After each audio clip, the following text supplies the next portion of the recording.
Ассаламу алейкум. Жалпы Ылдам Кабар каналынын катталчулары, жалпы мусулман бир туугандар кандайсыздар? Сиздерге жакшы дарбазаны жасаган Кызыл Кыялык уста агабыздын мына ушул ишмерлиги боюнча сиздерге маалымат беребиз. Дарбазалардын түрүн жасайт туугандар. Жалпы Кыргызстан боюнча доставка бар. Баткен, Ош шаарларына барып, орнотуп берүү бар. Адреси туугандар Кызыл Кыя шаарында жайгашкан. Экрандагы номерларга чалып, байланышып, кеңири маалымат алсаңыздар болот.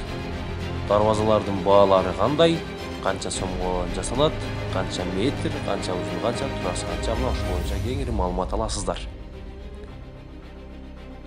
Байланышып, тез арада койдуруңуздар.